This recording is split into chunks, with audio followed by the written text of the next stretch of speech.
I like that idea. But I also really like what you said about creating spaces. That's why, like, I wanted to ask you, like, I feel like there is not a lot of spaces in our community, especially, for example, mental health, right? There's not a lot of that safe space where we can have an opportunity to speak about certain things or certain struggles, Mm-hmm. or maybe even certain cultural things that might need to change, or certain things that we It's a might good need to question. speak on. So, Mm-hmm. what do you think, especially, for example, maybe in the church, that you think is like we All need to right, speak there's about a. that regarding to mental health or regarding to, Uh-huh. within that church or within that certain space? Mm-hmm. Like, for Would it? example, like there's like taboo things, especially in the Ethiopian church. Just your experience, if you had any, if you heard any things, like what is your take on like mental health, like even like any recommendations? Because there's a lot of people who go through a lot of things who don't Mm-hmm. even ever get a chance to like speak on it. Um, yes, I have a lot of opinions So we love this mic. on mental health in the church. I think first and foremost, I mean, I can't really speak on churches outside of our culture Right, right. because I've only ever attended a Habesha church. So, in a Habesha church, it is extremely taboo. I think now spaces are opening up for conversations, but it's still very taboo. It's still very, oh, just pray about it, Mm, or oh, you'll be fine, just suck it up. Um,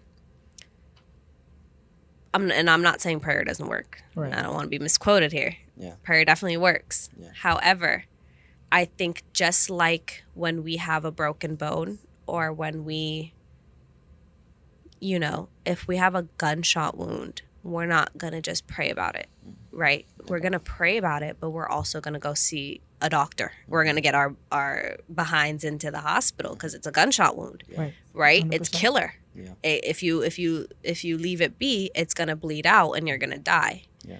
Same thing with your mind. It needs a doctor. It needs someone who understands it more than you. But if we keep sucking it up, that's also very killer. It's a silent killer. It's a killer that you can't see. It's a wound that you can't physically see, so it's very easy to overlook. When it comes to our church, Right. I think people, I don't want to say it's like they just don't know any better. It's willful ignorance a lot of the times. I think people don't want to educate themselves, or people are already so standoffish by the topic of mental health, or see mental health as like solely like a crazy person, or Yeah, like thinking the worst. they're thinking the worst. Yeah, for sure. They don't see it as just upkeep. Sometimes you might not just need upkeep. What's You're wrong with looked down upon, or like it's You're something lower to be class. ashamed of. Oh, okay. There it is. Okay. It's That something makes to be sense. ashamed of. And I think that needs to change because it's killing people. It's killing people in the church. It's killing people outside of the church. And I think we need to address it as a major issue, and we're not doing that right now.